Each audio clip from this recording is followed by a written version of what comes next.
የዘጠነኛ ሳምንት የሲቢ ኢትዮጵያ ፕሪሚየር ሊግ ዛሬ ወደ ሜዳ ይመለሳል። የሲቢ ኢትዮጵያ ፕሪሚየር ሊግ በሐዋሳና በአዲስ አበባ በሚደረጉት ሁለት ጨዋታዎች የዘጠነኛ ሳምንት መርሃ ግብር ዛሬ ወደ ሜዳ ይመለሳል።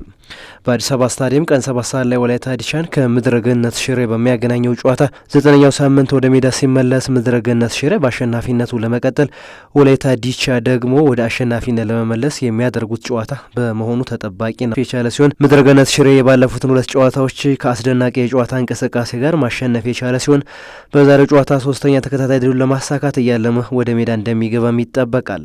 ወላይታ ዲቻ በአንጻሩ በአዲሱ አሰልጣኝ መሳይ ተፈሪ እየተመራ የመጀመሪያ 3 ነጥቡን ለማሳካትና ወደ አሸናፊነት ለመመለስ ብርቱ ፍክር ያደርጋል ተብሎም ይጠበቃል።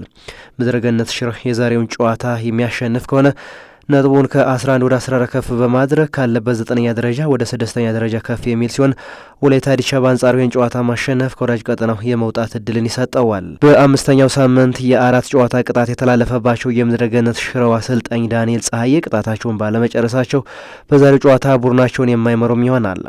በሌላ የቀኑ መርሃ ግብር ቀን 9 ሰዓት ላይ በሐዋሳ ዩኒቨርሲቲ ሜዳ ሁለቱን የመዲናዋን አንጋፋና የሊጉን መስራቾች ክለቦች ኢትዮጵያ መድንን ከኢትዮ ኤሌክትሪክ ያገናኛል።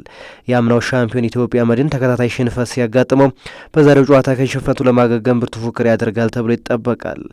ኢትዮ ኤሌክትሪክ በአንጻሩ በአሰልጣኝ ዘሪሁን ሸንገታ እየተመራ ጥሩ አጀማመርን ሲያደርግ የዛሬውን ጨዋታ አሸንፎ ከመሪው ጋር ያለውን የነጥብ ልዩነት ወደ አንድ ዝቅ ለማድረግና በፉክክር ውስጥ ለመቆየት እያለመ ወደ ሜዳ እንደሚገባም ይጠበቃል።